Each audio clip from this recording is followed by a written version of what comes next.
What's up, guys? This is Jon Daniels from Kenton Ridge High School. Blessed with the opportunity to talk to you guys a little bit today, and wanted to talk a little bit about kind of our approach at Kenton Ridge to the mindset of a teaching progression for guys, where we call it part the whole teaching progression. So I'm going to go ahead and get into it here. First off, there's contact information for me. If you want to get a hold of me, I know a lot of guys throw out their contact information, but then won't respond to you or anything like that. If there's anything you need from me, you want this presentation or you want to ask questions or get clarification, whatever, shoot me an email. I'll get back to you. I'm also available on Twitter, although I will admit I'm not the best social media guy out there, but my Twitter is, I think it's called a handle, right? Is at Coach J Daniels. So you can find me on there as well. Contact me with any questions. I'll be happy to get back with you. Wanted to go into this a little background on who I am, because it's important to the story, not because I'm anything special. I constantly use the term, I've never had an original idea. I just steal from guys over the years and apply it to make myself look good, right? And that's true. But I did want to give some background info because I think it's important to our talk today. So 2013, I graduated from Wittenberg University a little late. My actual graduation date was supposed to be 2008, but I joined the Army and went back and kind of did some different things leading up to that point. So I graduated from Wittenberg and took a job down at Springfield High School as a freshman defensive coordinator. The following year, 2014, I took over as the varsity defensive coordinator there, replacing Coach Nick Black at Beaver, who left to go to Beaver Creek at the time, and then had some instant success there as a defensive coordinator. Gave up 88 points, our defense did, and scoring defense for the year in 11 games. And to be honest with you, it kind of left me feeling like I've accomplished something, right? I've gained something. I've gained some notoriety. I kind of know what I'm doing. Maybe I figured this coaching thing out. 2015-16, I took over as the head coach at Urbana High School and found out real quick I wasn't good enough as a coach. Wasn't good enough at understanding specifically the offensive side of the ball, but wasn't good enough putting together a program. So I've been feverishly working since then to try to figure out what I can do to put myself, my team, the coaches that are with me, all those things in a better position going forward as I get another opportunity to take over a program. So leaving Urbana, this is where the story becomes important, I think, for what we're talking about today. Leaving Urbana, I become the assistant quarterback coach at Wittenberg University. So I was a guy that never played offense a day in my life, well, outside of freshman football and a little bit in middle school, but never played football or offensive football in a serious varsity situation a day in my life. Yet now I have become a quarterback coach with the offensive side of the ball and had some success there. And it's largely because of the decision I made to go back to Wittenberg and learn the quarterback position by a good friend of mine, Reed Florence, who was my college quarterback and then became Wittenberg's offensive coordinator. So the opportunity came up for me to go learn under him. I jumped on it and then applied some of the things I'm talking about today with my work there and kind of understanding the quarterback position. And then have gone on since then and had some success coaching quarterback. 2018, 2019, I was the offensive coordinator at Kenton Ridge. The team set the passing yards record my first year there. And then I want to say we broke it last year, which was my second year there. I'd have to look that up for sure, but I think that's the case. And then recently had the opportunity to take over as Kenton Ridge head coach. Okay. So all that being said, like I said before, I want to talk to you guys today about part the whole teaching progression, what it means. And for us to get there, I think we need to start with this idea of getting into the zone, right? You hear it all the time in sports. A guy throws a no-hitter and he's in the zone. Kobe Bryant, they talk about it all the time. He's in the zone. He can make any shot anywhere on the court. He can D guys up, whatever the case may be. So I want you to think about here real quick. Have you ever had a time in your athletic career or in your coaching career where you were in the zone? Right? Was there ever a time where you just felt like everything seamlessly happened for you? It didn't take any extra thinking, any extra commitment from a time standpoint, any of those things. It's just like time just barely passed by. Everything flowed from one moment to the next in a really good way, right? So there was a positive sports psychologist by the name of Mihai Csikszentmihalyi who came up with this theory on being in the zone. It's called flow theory. This first came about in the 90s. The Dallas Cowboys, the Super Bowl Cowboys in the mid-90s. I think it was 93, 94, somewhere in there when they won back-to-back Super Bowls. Maybe it was 94, 95. But anyway, they adopted his first book when it came out as a team reading and kind of used it in their approach to things at the time. So real quick, here the theory is called flow theory, like I said, and here's a quote coming from Mihai Csikszentmihalyi about flow theory. So it's a mental state of operation in which a person performing an activity is fully immersed in a feeling of energized focus. It is completely focused motivation. And I say this because the criteria for flow fits perfectly to athletic events. And furthermore, I think it fits perfectly in us trying to get our guys in that energized, focused Friday night feeling where they are flowing, right, in their jobs and their assignments on a football field. So there's 3 conditions that have to exist for flow theory or flow condition to take place, okay? Number one must be involved in an activity with a clear set of goals. Okay, it has to be a structured class with clear direction. Number 2, whatever the task is, it must have clear and immediate feedback, which helps a person negotiate any change in demands and allows him or her to adjust their performance to maintain the flow state. Football, and really athletic competitions in general, give us that without question, right? You have a clear set of goals on what you have to accomplish, play in, play out, but then as a game as a whole.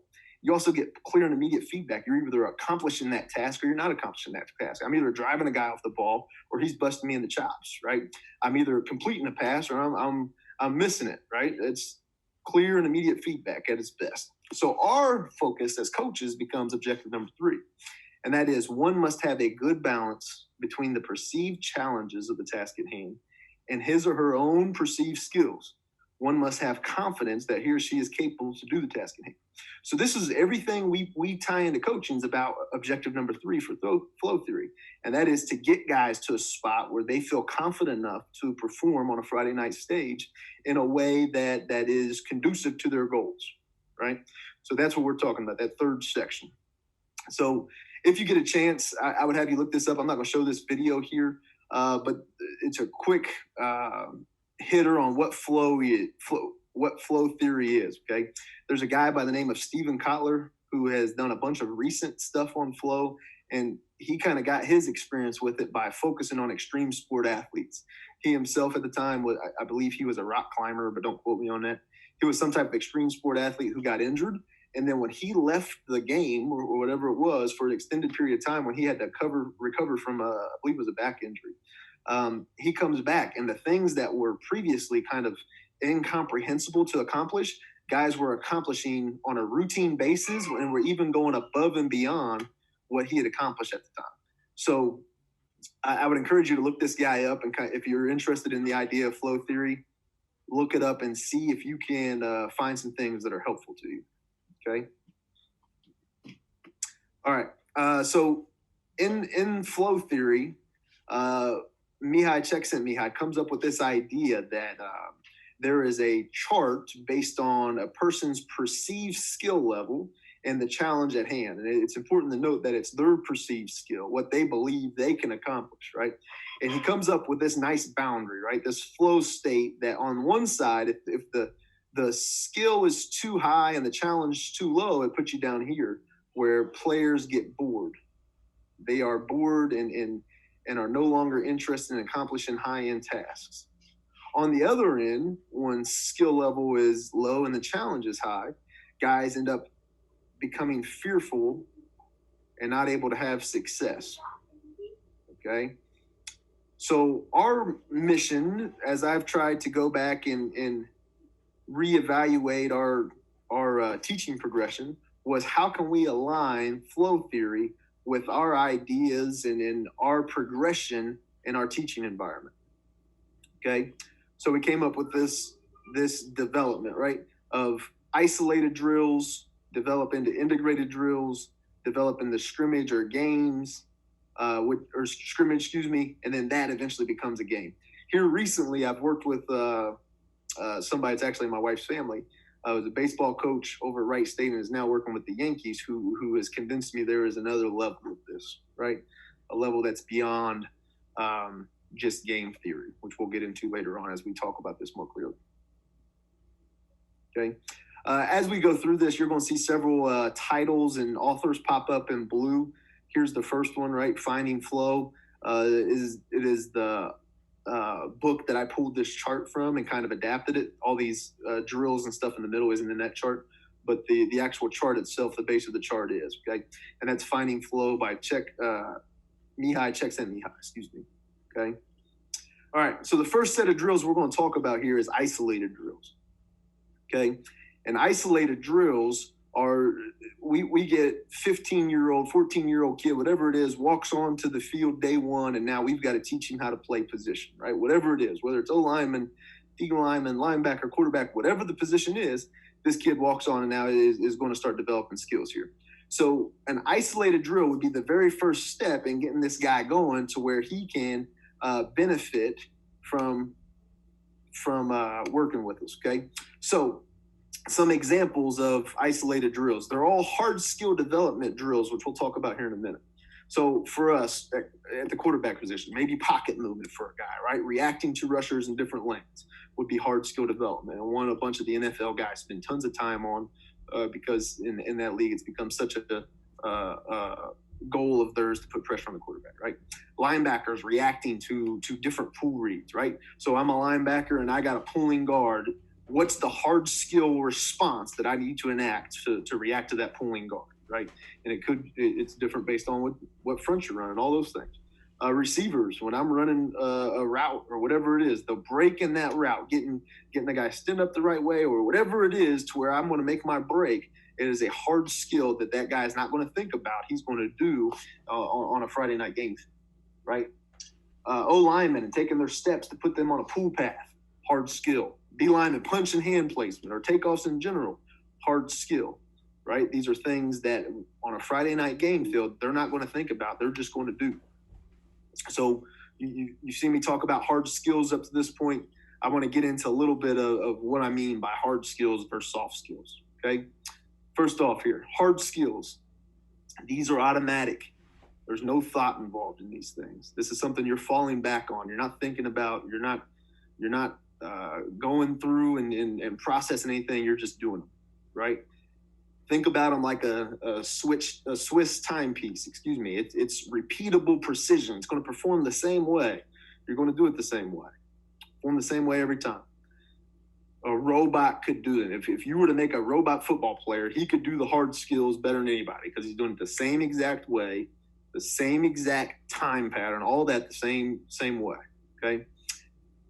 To develop hard skills, the reminder that is written by Daniel Coyle, which I'll talk about in a minute, is ABC. Always be consistent, right? To develop hard skill, you want to be consistent. Consistently doing the same thing, the same way, right? Only improving the amount of wasted motion there is and the amount of time it takes you to do it. Soft skills, on the other hand, there's multiple paths to success. There's no clear, this is the quickest point from A to B. There's multiple answers for how to have success in this thing.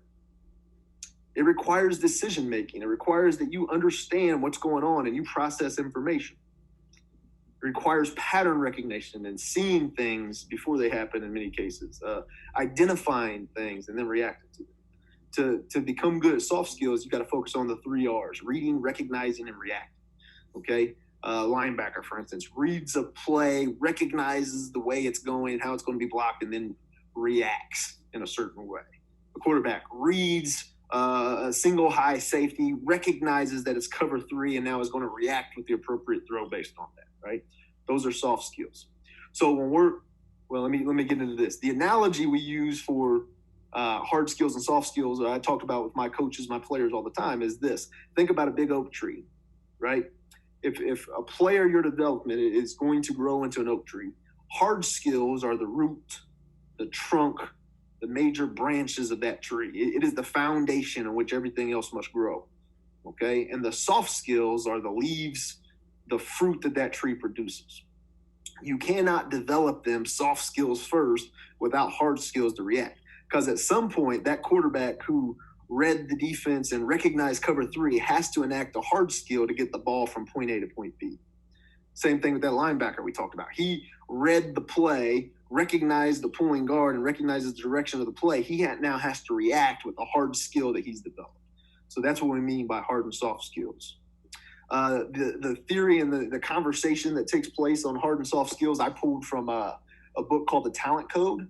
And then the number one book that I've gifted and purchased, I can't tell you how many copies I've owned and given away. I own it in a digital source and in a physical source. There's one sitting on the table next to me as I'm talking to you guys right now. And that's The Little Book of Talent by Daniel Coyle, which is a quick 45-minute read, but it goes into a lot of ideas on how to develop talent. And it's focused on the hotbeds from talent development around the world. Soccer players in Brazil, tennis stars out of Russia, different spots that they've kind of researched and came up with a theory on talent development for them. Okay, so I would encourage you to look up both those books if you're really interested in learning more about how to develop the talent that your team has. Okay, so back to what we were talking about, isolation drills, right? It is hard skill development, and here's some kind of keys to success. What can help you along the way? Okay, first off, let's look at what you shouldn't do when working on hard skill development and isolation drills. Remember, this is the most fundamental root of what you're doing, right? Root success of what you're doing. So here's a mistake I think coaches make all the time, and it's mistakes I've seen from both old coaches, young coaches, kind of all that in between. And that is they want to make it more game-like or more difficult. So you don't want, when I'm focusing on developing hard skills, I don't want to put players in a game-like situation. And here's why. The reality is players cannot focus on developing hard skills and at the same time making soft skills decisions. They can't do it in the same drill. So when I'm focusing on hard skill development and isolation drills, I've got to get rid of decision-making. Don't make a guy read a play and then react if your focus of that drill is develop hard skills. Okay. Instead, give the guy the example and let him focus on minimizing wasted movement, false steps, whatever, enacting his steps faster. Whatever the case may be, he can focus on getting better at developing the hard skill, right? I keep going back to the linebacker example. If I'm a linebacker reacting to a pulling guard, don't make him read whether or not that guard's pulling. Tell him this is a pulling guard and this is where you got to go. When I coached linebackers at Springfield, I used to call it fill, shuffle, fill drill. Backside linebacker gets a pulling guard. He's going to fill opposite A, shuffle to the next open window if it's a closed window, and then fill it again, right? But he would know in that drill, this is a hard skill development. And his focus is on the hard skill of not wasting motion to get there, right? Now, is there a time to move into the soft skill side of that? Absolutely. We'll get into that later on. But when we're talking about isolation drills, you want to narrow the skill down to its most fundamental basic component. Okay. Number two, don't stop using isolation drills because a kid gets it. Your goal is not to become proficient in the hard skills or in the basic skills of what you're doing. The goal is to become elite. Hard skills are the most important to the position. It's the stuff that your kids are going to do on a Friday night without thinking.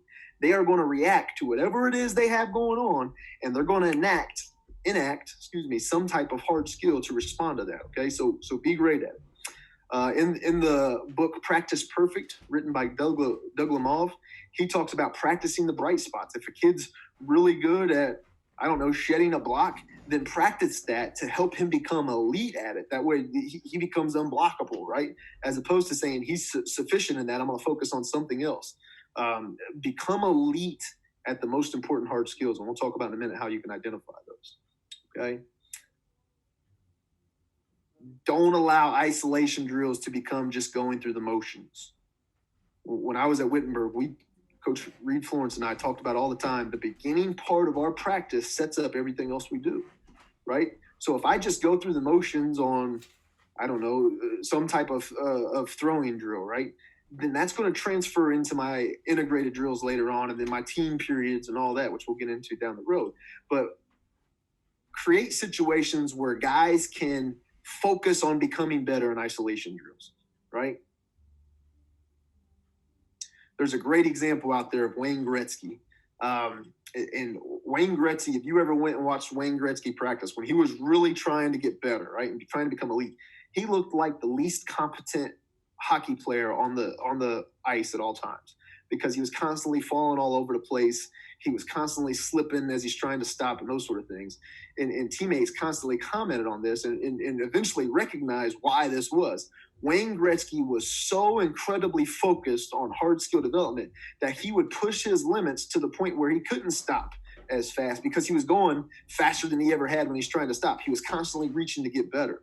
there's a sweet spot in practice that we'll talk about a little bit later on that you're trying to get to, where it's an 80% successful rate, where you're developing skill, and specifically as it's relating to hard skill, this means developing the ability to enact the hard skill faster and with more efficient motion.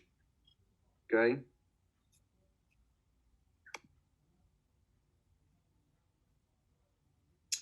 All right, some keys to success. What should you do? First off, practice the right hard skills, right?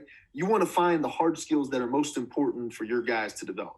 I could go out and say, we're going to become the best quarterbacks to throw a bubble. And we practice the hard skill of throwing a bubble. We get it down pat, and we're phenomenal at it. But then we only throw a bubble, I don't know, once or twice a game. Then I've just wasted all that time becoming an elite at bubble. Right? It makes no sense for me to spend that much time becoming the best bubble throwers, and then I'm not throwing bubble out there. So there's a great principle out there called the 80-20 principle. It's written, there's a book written about it by Richard Koch. Okay. The 80-20 principle is this. In the most simplest form, inputs are not equal to outputs. That is to say, 20% of all inputs leads to 80% of all outcomes. Meaning there is an elite amount of the things that your guys have to do that's going to lead to a majority of the results they get. So your goal here is to find the 20% of inputs. What are the 20% of things that your players need to do to have success? And that 20% is going to lead to 80% of the results that they're getting. So if you become elite in those 20%, you're going to have more elite results than if you become equally good in all 100% of the things the guys got to do. It's identifying this unequal kind of relationship between inputs and outputs, and then focusing on the right 20%. So how do you get to that point? Well, study your film. And I'm not talking about practice film. Study what happens in your games. Go back and break down exactly what it is you're doing. If you're throwing slants, I don't know, 60% of your passing routes, well, then you're better be focusing on slants, because that's going to become a huge 20% of your kind of inputs that are going to lead to your success, right? Furthermore, go study the plays you're having success at. What are going to be your go-to plays? If running, I don't know, off tackle, ISO, whatever it is you guys are running, right? Lead, whatever. If running that is a big component of your offense, and it, not only is it big in what you want to do, but also you're getting big results from it, well, then that becomes the 20% of stuff you got to focus on. So identify the 20% of things that's going to be most important to your guys having success, and then narrow in on it and make that your isolation drill focus. I would argue you can't have 10 different isolation focal points that you're going to become great at throughout the course of the year. It just doesn't work that way, right? You're probably looking at 5 and no more than that you got to really become good at. There you go. 20% of the inputs lead to 80% of outcomes. Identifying that 20% becomes key to your guys developing the hard skills that are necessary for them to have success. Okay. You don't want to have guys try to create multiple or develop multiple hard skills during the course of one drill, right? I would say no more than a couple hard skills to develop, and then both you and the player maintains focus on those hard skills, or that hard skill that you're working on at that time. As you start trying to add in more and more hard skills, it becomes kind of alphabet soup, and you can't focus on any of it. So if I'm teaching a quarterback, let's say, to throw a quick game to the edge, right? Let's say we're throwing outside hitches or something like that. Well, then I can't put in, or I can't focus on having that quarterback work on pocket movement in the same hard skill development session I'm trying to teach his footwork for getting that ball out on the edge in our quick game stuff, right? There's too many components for him to focus on at that point. So we're going to narrow the skill down to its most simplest form. And for me, what I'm starting off with his footwork, right? Get this footwork without a throw, right? There's a great quarterback coach, offensive coordinator up at Massillon right now, Jared Troxler, who kind of taught me this. Quarterback doesn't have to throw the ball every time he's doing footwork drills, right? Have him start off doing footwork drills and perfect that hard skill before moving into the next phase of throwing a ball, right? That's kind of the mindset you want to take here, is limiting the amount of skills you're focused on in the same drill, okay?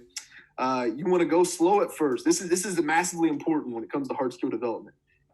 Go slow and be precise at first, and then you can speed up and go faster. And here's why. The first few reps of hard skill development are the most important. And it doesn't matter how fast you do them. right? It matters that you get the connection in your brain at the right spot to where you continue to develop that groove going forward. And the best way I can explain this comes right from Daniel Coyle, who wrote the book on the talent code and talent development, in my opinion, right? The first few reps are like the first sled tracks on fresh snow. Each subsequent try of going down the hill is going to follow those same grooves or work back to those same grooves. Our brains are really good at building connections, but they're not so good at unbuilding them. So focus at first on going slower, perfecting, making the right grooves, and then speed up once the grooves are set, as opposed to having to unbuild bad reps. You guys that's been around for a while coaching, maybe you've taken over a player that has been coached by somebody else and it doesn't really fit with what you're doing. I've been through that as a coach, right? It's really hard to unbuild stuff that player already does, right? Sometimes as a coach, it's easier to get a kid that's fresh and has nothing he's developed, and you're just kind of working with him at that point. It's because guys are really good at building connections and not really good at unbuilding them. So once guys are doing things the wrong way, it becomes hard to get that out of them, right?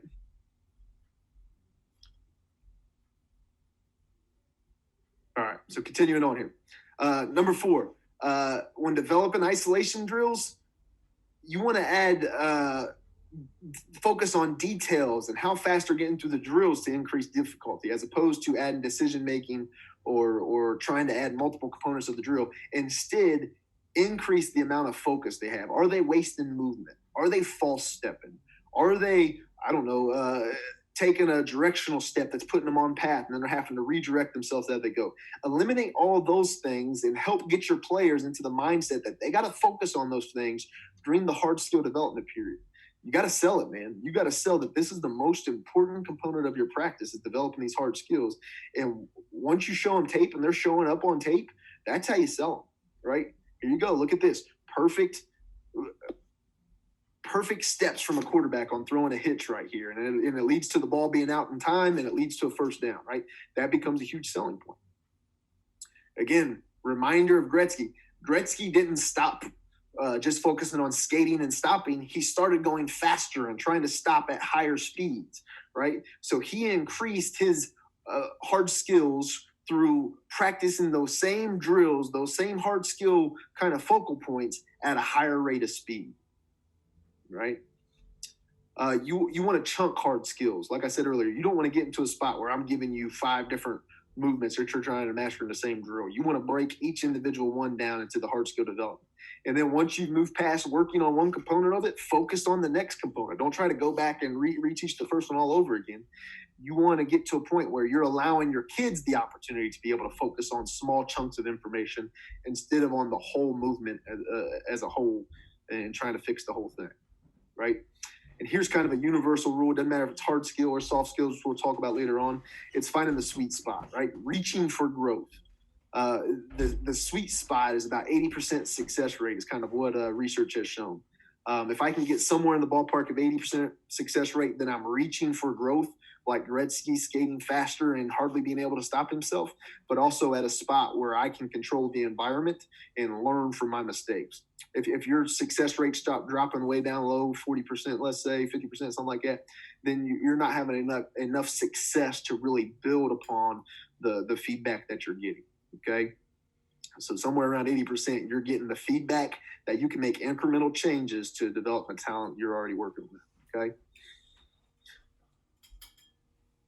All right. So that's kind of it for the isolation drills. Again, you're thinking about quarterback footwork in the pocket. You're thinking linebacker reaction drills. You're thinking footwork for offensive linemen, all those things. But those become the building blocks that you're going to build everything else upon. Okay. When we're talking about the next level up, right, as you're continuing in that flow state, the next level of type of drills are integrated drills. You're going to see they're going to be more focused on soft skills or decision making, okay? Integrated drills, focused on soft skills, kind of what not to do, okay? What I wouldn't do when it comes to developing soft skills. I wouldn't spend a bunch of time coaching hard skills once I get into an integrated environment, okay? If my player is now, I'm focusing on him making decisions and reacting in a situation in a certain way, I'm not going to spend a bunch of time on the path he's taken to react. save that, make note of it, and then return to it once I return to isolation drills, or hold a kid after practice a little bit and redo some things. But when he's focused on the soft skills, let him focus on the soft skills and integrated drills, okay? So, like I said before in an earlier slide, you cannot focus on hard skill development and make soft skill decisions in the same drill. That goes both ways, right? If I'm focusing on an integrated drill and I have to react a certain way in this environment to have success, I can't focus on the path I'm taking once I've made that soft skill decision, okay? Here's a common mistake, I think. You don't want to turn integrated drills into scrimmages, right? A scrimmage is a specific thing in our terminology we use, and an integrated drill is something different. So once it becomes to a scrimmage point, you're losing the ability to really develop soft skills there at the same success rate as you would if it was just an integrated drill, okay? Here's another one, and this one to me is a lesson I had to learn, I think, a little bit learning quarterbacks. I think it's one that quarterbacks is the easiest one to mess up on. Those of you guys that are golfers, think about the golf coach that tries to teach everybody how to swing a club the same way, right? You can't create robots out of players. Can't do it. When you do, it's actually undermining their soft skill development. If you're trying to make every player respond the exact same way and think about things the same way as they're going through development, you're going to have problems with those guys really becoming great at enacting their soft skills, okay? They inherently cannot be the same, right? You got to give players leeway to develop the soft skills necessary that fits them. I'll give you a great example of this. When I was in college, I told you I played at Wittenberg University. I played kind of a defensive end, outside linebacker role. I was probably a stand-up linebacker 30% of the time or something like that, right? So we were playing Case Western at the time, and they had a pretty good outside zone scheme going and a tackle who was pretty good at blocking. And I remember throughout the course of that week recognizing that when the film study and all that showed that there was a chance for outside zone coming my way, I had to develop the understanding that I couldn't key the ball anymore and get a takeoff. That was going to leave me in a spot where I was going to be late and I was going to get reached. So I changed kind of my approach to, on those downs, making my visual key for takeoff, not the ball, but the lineman across from me was going to try to reach me in the outside zone scheme. And when it happened, it gave me the split-second response I needed to defeat his outside zone step and set an edge on the edge of our defense. And that little shift, that little change probably gave me a little bit of an advantage that week in responding to that type of block. So my point in sharing that story is this: you got to give players leeway to understand what's going to work for them, because at the end of the day, you don't have enough time to teach them your way and have them enact that on a Friday night. You got to help them kind of develop their own skills when you're thinking of soft skills, okay? All right. So what I like doing when I'm thinking about integrated drills, okay, what I go through. First, I try to provide players with parameters by giving them goals that they need to accomplish throughout the course of a drill, and then kind of letting them figure out how to get there. And you can do that from multiple positions. I'll give you an example of a quarterback. Last year we were working on, okay, I'm getting an edge pressure as a quarterback, and I'm going to reverse roll out to kind of take away the angle that end has. And now at the same time, I got to throw an out-breaking route to a receiver breaking to the ball. Well, I can't give every player the exact mechanics for that skill to help them be successful. What I can do is show them, hey, here's your goals. You're going to reverse out of here, and you got to figure out the best way to get the ball out there to that guy. And then I'm going to give him the opportunity to rep that in a controlled environment, right, where he's not going to get hit or the interceptions don't necessarily matter, and give him the leeway to kind of experiment with his own body mechanics as he's going through that drill to figure out what's the best way to do it, okay? And then we go through it and make it happen. You can do the same thing, and I've done the same thing with outside linebackers, okay? Give them multiple kind of front side blocking schemes, whether it be somebody trying to reach them, whether it be a crackdown on them, whether it be a fold from a slot off a tackle's butt, something like that, and then let them react to the different blocks in a way that makes sense for them. At the end of the day, these guys are going to be all on their own on Friday nights and have to respond to this in a way successful. So if you give them the leeway to develop the soft skills that make sense to them, you're going to put them in a much more advanced state than if you say everybody's going to respond this same exact way and then go. Now, it's easier to give older, more experienced guys leeway, right? There's no doubt about that. And I've had guys I really trusted and gave them a lot of leeway. And there's been young guys that I say, hey, you don't quite have the body control, the understanding, all those things yet. Let's do this, right? But then once you get a guy that's developed some of the hard skills and has an understanding as to what you're trying to accomplish, give him some leeway to try to figure out how things works for him that given week, right? There may be an offensive tackle out there, like in my situation, that was just that much better than the other offensive tackles he's seen up to that point and knew he had to figure something out to get that thing beat. Give them leeway to figure that out. Second point here, help players feel their way through the integrated drills. Communicate that there's not a single right way to do this. Communicate that there's multiple ways to have success and help them get to the point where they're understanding their approach and what they're trying to accomplish. Okay. The example Daniel Coyle gives in the talent code in the little book of talent for developing soft skills is you want to approach it like a skateboarder at a skate park, right? Experiment and find what works best for you. I'll give you an example of quarterbacks rolling out. Some quarterbacks might want to kick their leg to create balance and velocity on the throws, and some other quarterbacks might want to stay square. Kind of what helps them feel comfortable to complete the drill and complete the pass or whatever the case may be with the skills they already have and the stuff they've already come accustomed to do. Okay? All right. Continuing on here, integrated drills continuing to kind of keys to success. Keep the 80-20 principle in mind. Focus on the 20% of soft skills that your guys need, and then be creative at developing drills that help them develop them soft skills. I know if I have an outside linebacker in our system, I've got to help that guy figure out different ways to set an edge with different skill level guys across from him. Is there a tight end? Is there not a tight end? Is there multiple receivers extended? All those things, and then help him develop the soft skills needed to recognize how to set an edge in all those different scenarios. Okay? It's much more important to become elite in those soft skills that are in the top 20% than to work on 100% of the things you got to do with that guy. I could care less. Some of the skills that I know aren't that all that important to our guys' success, I could care less about them. Like our guys practice, for instance, speed option pitches, I don't know, 2-3 times a year, and then we don't mess with them anymore. I don't spend a bunch of time on those things. Now, you may be in a system that you know that's going to be a top 20% skill for you, and that's going to lead to a lot of success because you have a bunch of huge opportunities in speed option. Well, then you probably want to make that a top 20% skill for you. For us, it wasn't that, right? We did it a few times, and then we're moving on. Focus on the 20% of skills that are most important in your position.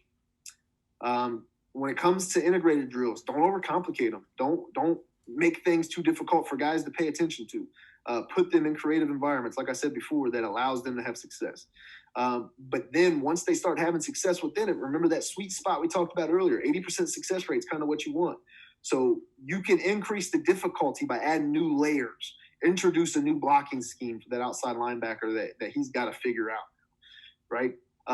Introduce a dropper for that quarterback we talked about earlier who's rolling out now has to figure out the mechanics to throw the ball out there and integrate. Well, let's add a dropper now that he's got to figure out and either put the ball over top of or laser it in there. Add different components that adds new layers and new difficulty without complicating the drill itself. Okay? So those are the first two components and the ones I would say are the most influential in creating the talent that you're trying to develop, right? Isolated drills, the very first type of drills you're going to work with a guy on as he comes into the fold, and then integrating those drills into development for your guys. The next level becomes scrimmages, okay? And scrimmages, I know this kind of comes from a basketball type of approach and that sort of thing, but in scrimmage, what we're talking about here is a simplified version of the game, right? So focus on a single type of play in scrimmages. Some examples would be an inside run period, a 7-on-7 period, right? We've all done these. A blitz pickup period, team pass where you have everybody involved, but everybody knows passes come. Perimeter plays where I'm just focusing on throwing bubbles and jet sweeps and screens and whatever it is to get the ball on the perimeter. And then kind of one of our versions of inside run, we call team run RPO, where we're not only doing the run stuff, we're also incorporating the receivers and DBs and turning it into a mutual RPO drill. But everybody on the field knows in an inside run, well, unless I'm trying to work on something specific to get a linebacker or something to read the difference between play action and I'm not throwing the ball, right? We're coming out and running it. It's an important part of the developmental piece. Focusing on a single type of play, what not to do. Don't throw in plays that are different in this type of scrimmage environment unless, well, let me get back to that. If you're just trying to keep a player honest, just to keep him honest, don't do it, right? You're screwing with the guy's ability to understand and control his environment and focusing on becoming better, okay? Example of this, in a blitz pickup drill, don't just out of nowhere drop 8 players just to keep your quarterback honest. You're just trying to catch him, which doesn't make sense, right? Let him focus on the talent of recognizing where the blitz is coming from and responding to it. Don't try to check him or catch him in something that's not really helping him develop talent. It's just making you feel better because you're putting him in a more difficult situation. Well, in the reality, you're kind of putting him behind the 8 ball in some ways. Here's another big, important don't. Do not let a play go by without reinforcing or correcting your player, right? When you do, you're just kind of living with whatever he's done without really kind of adding your input. It's not a good look, right? And players kind of feel like they're not being coached when you do that, right? What you should do in scrimmage drills, create scrimmages that allows your guy to apply both hard skills and soft skills.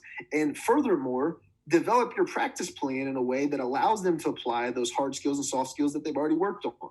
So for instance, if I know I got an inside run session coming and I don't know, we're working on some type of read element in our run game, well then the quarterbacks and the running backs and I have to work on hard and soft skills that are going to let them understand the reads and seamlessly work through the reads so they can react in the right way going into that run period.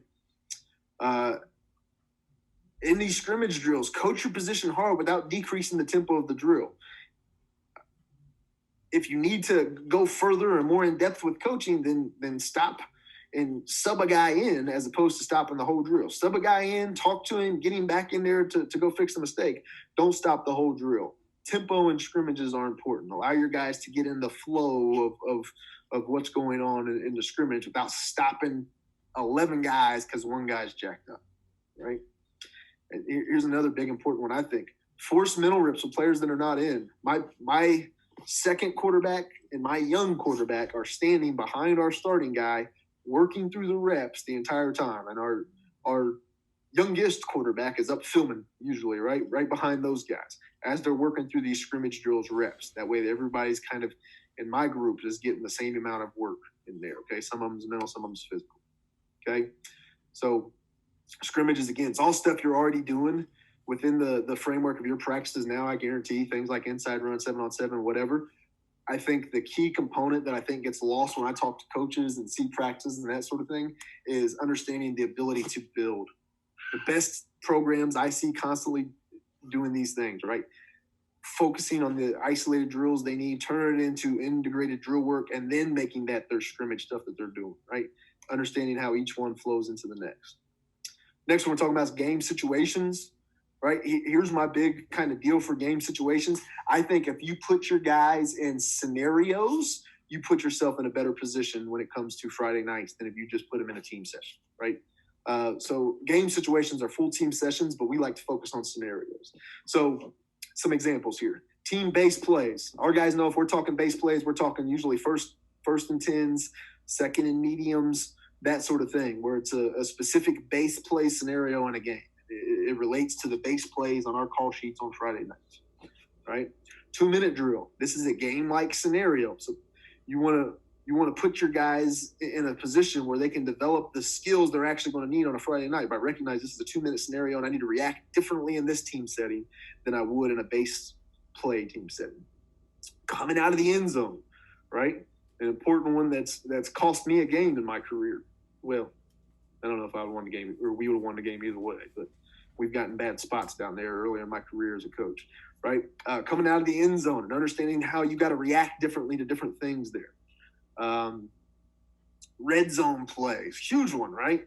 How much success we're having in the red zone. And if you could put your guys in the mindset that they're now entering the red zone and they got to react differently than if they were in a base play in between the 40s, for instance, then that's a good deal. Goal line plays, 4-minute drill, including church tempo. This is a really good thing that Coach Reed with Kansas City Chiefs do. right? Church tempo. He's Catholic. So he says when he goes to church, he's got to kneel a lot, get up and down. So his 4-minute drill includes also a church tempo where if they get a breakaway opportunity and they're up by, 5 points, instead of just running the ball down there and scoring or whatever the case may be, they teach their guys to go down after they get into good field position. Positive field position, go down. That way they can keep control of the clock and they don't – 5 points is probably the wrong example, but you get my point anyway. When you're in a situation where a team could get the ball back and they could score with a single drive and tie the game, for instance. So let's say you're up by a point. Instead of going and scoring and going up by 8 and giving them an opportunity to come back and score again, it's about going down and putting your team in a position where now you're still controlling the ball at the end of the game. Anyway, all these scenarios become important for your guys' understanding on Friday night. So when we get into our game situations, our team situations in practice, we want to identify what type of situation we're working in. Base plays, 2-minute drill, coming out of the end zone, whatever it is, our guys know the situation. Okay, so what not to do in these scenarios? Do not take the field without communicating your team what type of scenarios you're in. If I just go out and run plays, listen, without judging anybody, these are the same coaches that just go out there and run plays and say, well, that kid doesn't have enough football IQ, right? Or that kid doesn't know enough about the game. Well, what are you teaching him about the game in practice? You're teaching him that you just run team plays and that's what you do, right? Instead, you're missing a big opportunity for teaching guys different scenarios and how to respond to different scenarios through your team sessions by making them mission-oriented, focus-oriented, right? Do not allow the same mistake to happen in your team scenario. You're either coaching or allowance, that old saying that's so true, right? If I'm allowing the same mistake to show up in team sessions, then you're to blame, right? Not the kid, you're to blame. Get him coached up. It doesn't matter his talent level. You can help him fix the single mistakes that he's making, right?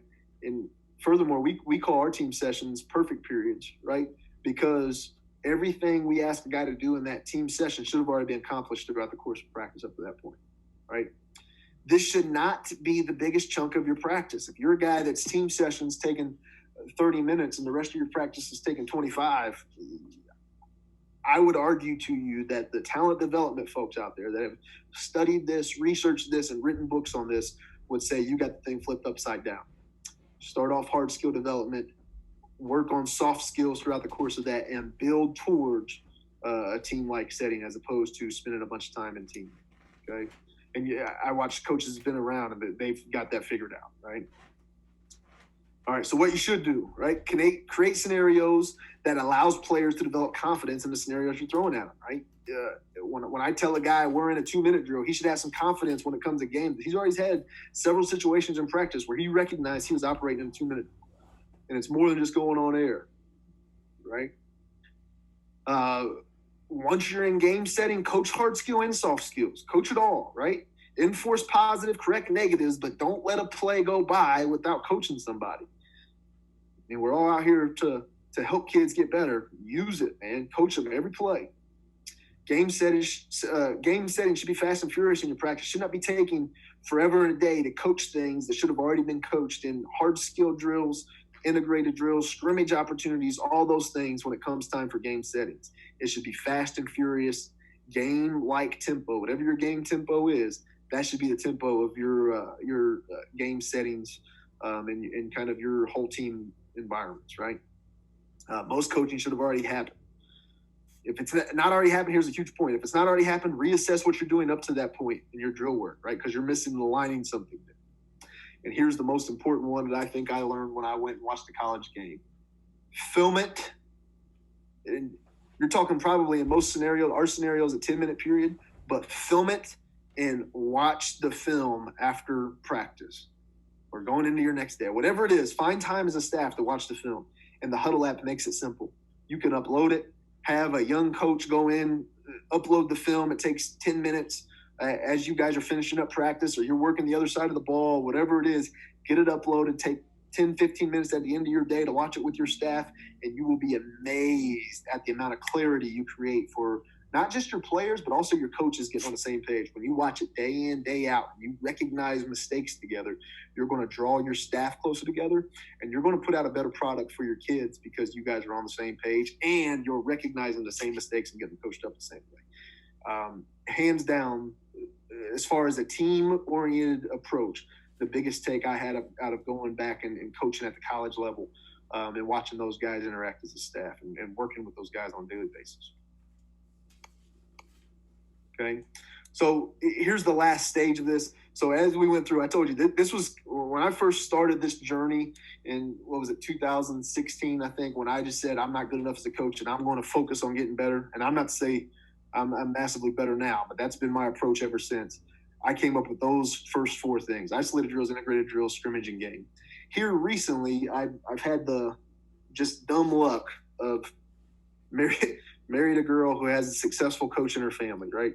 And it's the hack, right? So here's the deal. A guy by the name of Matt Tallarico, who is a baseball coach over at Wright State, kind of informed me of this hack. He had gained some notoriety on stealing bases and teaching his guys the fundamental approach to stealing bases, and had some abnormal success there at the college level doing so. They were really good for a number of years under him doing that. He recently had the opportunity to go and work with the Yankees. And he is, I don't want to lie to you on his position, but he is in charge of several of their developmental programs or their farm system, whatever you want to call it, and developing their hitting and base running now in that role. So I'm lucky enough to, a couple times a year, being able to sit down and talk with this guy and share ideas and coaching and that sort of thing. And he's kind of convinced me that there's another level beyond game where you can create a hack that helps your players develop talent even better. Okay. And the hack is putting them in situations that are harder than game-like scenarios. Okay. And when we first started talking about this, the example he gave me was this. He takes film of a pitcher, right, who's pitching in a baseball game, and he's got a player on first base, right, who's trying to decide whether or not he's supposed to steal or he's supposed to dive back because he's getting picked off, right? So he takes the pitcher and he goes through their entire pitching motion up to the point where they're now going to pitch the ball, or they're going to turn and they're going to pick off the base runner at first base. And he blacks out the screen and he makes the base runner make a decision. That is a harder than game-like situation where this guy doesn't get the advantage of seeing the next motion of that pitcher, right? So this is a hack. This is like taking a game. You're playing Madden, right? And like me, you're not very good at Madden. And you put it on the all Madden mode, right? And you practice for a week on all Madden. Then you go back the following week and you play it on whatever the rookie mode is, right? You're going to be infinitely better at playing on rookie now because you're used to the game speeding up and being more difficult. Well, that's what the hack situation is. I'm going to go back here. The hack is above game-like setting because it's harder than the game, and it's getting you used to reacting to things in smaller windows. So when he pauses that film of that pitcher, before he makes his move on a pickoff or a pitch, he's making you recognize all the information up to that point to make a decision, which way you're going to go, okay? For me, with the quarterbacks I coach, we film all of our 7-on-7 stuff with a 360 camera, like a VR camera, right? So I will pause the film for a quarterback that didn't take the rep. Say my one quarterback took the rep the day before, or whatever it was. Our morning quarterback meeting would be our number 2 quarterback. And he's now taking the rep, and I'm going to pause the VR film. After he's walked me through, okay, I'm working this half of the field because this is what I'm seeing. I'm going to get it up to a point where he should know where he's going with the ball, in my opinion, and they can make the decision without seeing the follow-through on that linebacker or that safety, whoever his read is, his reaction. So I'm putting that guy in a situation where he's got to react with limited knowledge on what's going on, right? It's a hack. It's asking him to perform higher than a game-like setting in order to make the game-like setting more easy, in order to help him recognize the patterns that you have to in soft skill scenarios quicker, okay? You might do this with partial reads for guys, defenders specifically. Give them only the first portion of a read of a lineman or whoever they're reading, and have them react in certain ways. You might have guys work on stance recognition, which I did in college, where I'm recognizing different things out of a guy's stance that's giving me tips and reacting to the play in that way. We have a specific progression we use to teach tackling, where this is a hard skill drill where we put smaller defenders, right, regular linebackers, DBs, whatever it is, with big D linemen to drive for 5, right? So we're putting them in a situation where they got to drive through a bigger body. It's not really going to be a ball carrier on Friday night, but they've got to get used to moving that bigger ball carrier with force through the tackle point in a drive for that 5 scenario. Everybody's teaching, right, that drive for 5 stuff. Well, now this is asking them to do that above and beyond the type of body they're going to actually tackle in the game. Okay. So what not to do in hack mode. Here's the biggest point. And this comes, like I said, right from Coach Tallarico, who's kind of turned me on to this whole thing. Don't spend a bunch of time on these in season. These are confidence killers for guys. It is difficult for a reason. So spending time on these in season is probably not your best use of time. You should probably be spending more time on integrated drills, isolated drills, that sort of thing. Again, because they're killing confidence. Developmental times of the year, if you're using those seven-man coaching days in the spring, which I would be doing right now if it wasn't for our current situation, that sort of things when you use these hack drills. It's one of those big reasons that I use the 360 camera. I have access to that stuff right now. And when I go into quarterback schools with my guys, what we call quarterback schools, which is me teaching them the offense in the spring, we can go through and I can put them in those hack drills where they now get part of the read and have to make a decision on where to go with the ball. And then they get immediate feedback. They're either right or wrong based on that guy's next steps when we continue watching the film. Okay. Just like the other things, you are absolutely positively wasting your time in a hack drill if you're focusing on something that's outside of that top 20% that we talked about. Remember the 80-20 principle. The top 20% of your inputs that's leading to 80% of your results, if you're spending time focusing on those in a hack drill, you got it all backwards, right? So really narrow it down. And I would argue you probably even want to go more narrow on a hack drill. Like take your top 2 or 3 things you got to get done with that player and hack those, right? For us, like I said before, it's our soft skills in reading as a quarterback, specifically our quick game stuff or our sprint out stuff that becomes the base of our passing game. If we're going to focus on something in hack drills, it's those type of plays.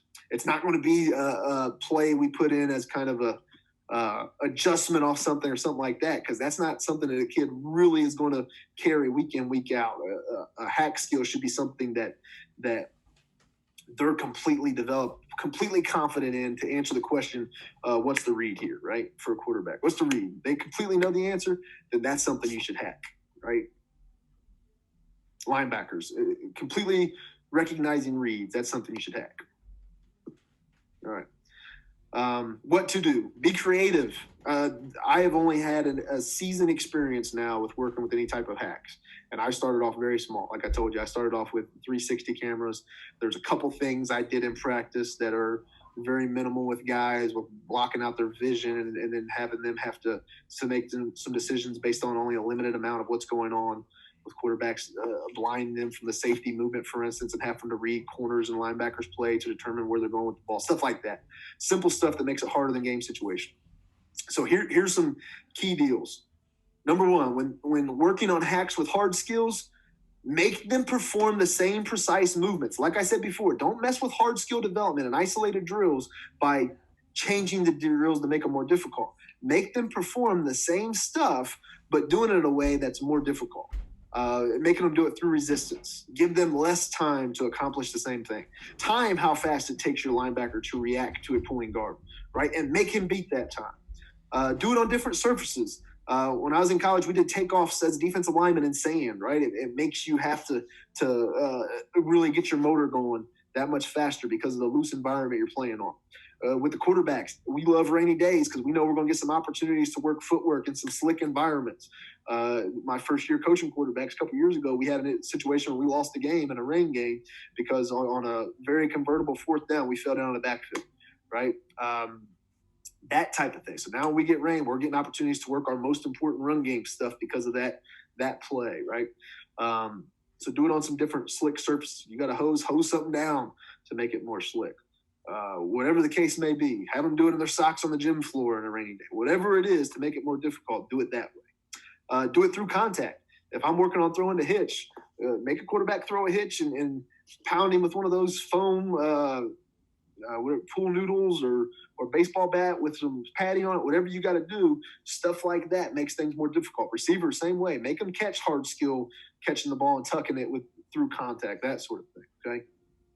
Soft skills. When I'm hacking soft skills, I want to make them recognize the same patterns, but with not as much information. So like I told you before, pausing the VR camera before it gets to a point where they can fully get the read, or blocking out a certain amount of their vision in order to make them make the same decision they would have to make with the full picture with less information. It's like playing on all Madden and then having to go back and slowing the game down afterwards, right? That's what the hack is.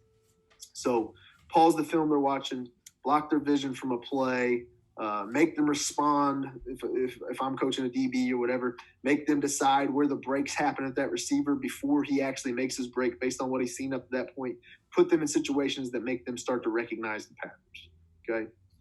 So that's pretty much the deal. How it plays out. So we went through isolated drills, integrated drills, scrimmage drills, games, scenarios, and then the hack. So how it plays out for us, I want to give you guys some kind of examples of our practice schedule. And this is far from perfect. We've actually gone through and revamped some stuff already based on some new information we've got and some of that stuff. So practice schedule. Number one, start with hard skill development. That's where you want to begin. It's the roots, the foundation of what talent you're going to develop. And that's true of all positions, okay? Build then into integrated drills that are specific to the soft skills you want to see later on in your practice. So I know if I'm going to have a perimeter period in a scrimmage drill, that I need to really work with my linebackers for reacting to outside stuff, right? For us, it's about a shuffle fill on the backside guy or getting to the straight gap from the front side guy. Whatever it is, I got to work on the skills that are most important for those guys getting to the edge, right? So I'm going to set up my isolated drills on that. I'm going to set up my integrated drill on being able to get to the edge, and we're going to work towards that goal within practice. Same thing with the scenario. Use your most important game-changing scenarios that week to set up your scrimmage periods. If I know we cannot physically run the ball because we're not good enough between the tackles against a team, and we've got to throw quick game stuff to win. Well, my scrimmage periods isn't going to be inside run because that's a waste of my time. Instead, we're going to focus on half-line passing stuff. We're going to focus on 7-on-7 stuff. We're going to focus on some type of perimeter where we can get the ball out there. And we're going to cater our schedule. I think too many times as coaches, we just get in a rut. We're the same as players, right? Whatever the first sled marks are in the snow, we just follow that throughout the course of the year. Well, that's bad practice too. We've got to get in the habit of formulating our practice plan based on the stuff that's going to give us the best chance of winning that week, right? So that's the goal here. And then lastly, scenarios. This may be, in my opinion, the most important point of this. You get nothing else out of it, and you're a head coach out there listening to this, which I don't know, maybe you are, maybe you're not. Find a way to change your team periods into more than just team periods. Don't just run a team period and run the 15 plays you had scripted. You got to work on it. Put them in game scenarios. This is what 3rd and 5 plays are to us, or whatever it is. Third downs, I didn't put that on there, but that's a big scenario deal we do. Okay, base plays, big scenario thing we do. Okay, all right. Back to what I was saying before. Here's some examples of how we use this kind of approach. And this isolated drill, integrated drill, all that stuff becomes terminology our staff uses. Okay, so when we sat down this offseason, we talked about, all right, what are the isolation drills that we're using to develop our guys? Where can we grow in our integrated drills that we're using with our guys teaching the game, right? That sort of thing. So here's kind of a camp deal for us. We start off with a whole team install. I take this is the offensive side of the ball because that's the side I focused on last year. We take the team through our installation, whatever it is. First 5 minutes, everybody's included. Then our linemen will go off with their position coach, and they'll work on a walkthrough from there. Skill guys will stick around for the signals, the key stuff that they need to be successful throughout the course of the day. We then transition out of the field, have an indie install period / foundation period. Foundation period for us has probably become one of our most important periods. It replaces any type of team stretch. We do our quick individual stretches within our position group that allows you to have time to do your quick indie install, hit over key points, quiz guys on key items, whatever it is, leading into practice. But then it becomes your isolation drill period. Every day we start off our practice with 10 minutes that we didn't steal stuff from other areas. We took it from team stretch, right? Which, to be honest with you, I don't know about your guy. Every team I've ever coached with, team stretch periods, when we've done them, and I've only done them 2 places, But when we've done them, has turned into carrying stuff that's going on in the school, gossip, whatever it is, out to our practice field. So when we've broke it down into isolated areas, each individual position is working on their own to get stretched out and that sort of thing. It's turned into a much more beneficial start to our practice, and it's aligned with our part to whole teaching progression, which has been wonderful. Okay, so hard skill development takes place there. We then go through some attitude / confirming installation type stuff. We do a pre-practice run through that's that. We then do some type of juice drill to get guys going after that. This particular day of camp, we were doing board drills, right? Where we're getting 2 guys on a board and they're competing. And everybody goes around them and everybody gets hyped up. Our goal is here to increase the attitude, the tempo of our practice, and then we're going off to our integrated drills, okay? This particular day, there's a lot going on here in camp. We had a mesh deal going on with our quarterbacks and running backs, and we at the same time work on RPOs. So this is kind of an integrated drill where 2 of our quarterbacks are working on RPO skill development, where they're having to read a guy, right, and then get a ball out. So it's a soft skill that they're working on, is why it's integrated. And then the third quarterback is working on he's reading somebody also. Instead of it's a run read, like for instance, we're running inside zone. We don't run a bunch of, but let's say we're running it. One quarterback's doing inside zone run. The other quarterbacks are reading RPOs. So there's a ton of moving parts there going on with that. At the same time that is going on, we got integrated drills going on with our blocking schemes up front. Okay. Anywho's, they then get a period of Indy, which can run game Indy specifically, which can either be ISO or integrated drills, whatever the position coach works on, and we work on planning those out as the staff before the next day. So let's say it's the 4th day of camp, we'll work as the staff on what this period should look like for everybody on day 5. Okay. We then go into another integrated drill, combos, which is quarterbacks are working on reading quick game stuff. Receivers are working on adjusting the routes if we have route adjustments based on drops, whatever the case may be, but we're throwing routes at these guys, right? While linemen are working integrated drills with different blocking schemes, reacting to different defensive fronts, reacting to the way backers are feeling, that sort of thing. We then start working into our scrimmage period. Okay, on this particular day, we were doing a team run RPO. Then go back to an integrated drill, right? Because we're focusing on the pass game. Then we go into an integrated drill, which is half line pass. Quarterbacks are reading what's going on with half the field. We kind of divide it in half, let them recognize what's going on. And then notice we go into game settings, which we, again, call perfect period. Why do we call it perfect period? Because everything that guys need to do, they had an opportunity to get coached up on. So at that point, their play should be perfect for that period. In this particular point in camp, we were working on 4-minute offense and understanding how to have success in that. Okay, so that's a camp example. An in-season example, a practice schedule in-season example looks more like this. You still got the foundation period. Notice it doesn't change. It's always the first 10 minutes of practice for us. Those are the roots, the trunk of what we're doing. So that's going to be a big focus for us day in, day out. There we had some special teams that we worked in. Notice our special teams, they're 10 minutes. They're very similar. We give an opportunity to work on isolated skills, integrated skills at times, not all the time, but isolated skills within our special team, and then they come together and work team reps at those. It's not just jump in and run 10 minutes of punting, for instance. There's 4 or 5 minutes of isolated skills. In some scenarios, there may be an integrated drill in between, and then they get a few minimal reps of team, whatever it is together. Okay. Excuse me. So it's the same thought process, the same part, the whole teaching kind of process. Okay. Pre-practice run through still there. We then work into an integrated drill. In this scenario, this alternates whether it's a run indie or a pass indie, depending on the day. This one happens to be a run indie again. Isolated drill, integrated drill, whatever it is, we plan those out the day before. Then you're into some type of scrimmage ending in a game setting. This game setting was base plays, 1st and 10, 2nd and 8s. Okay.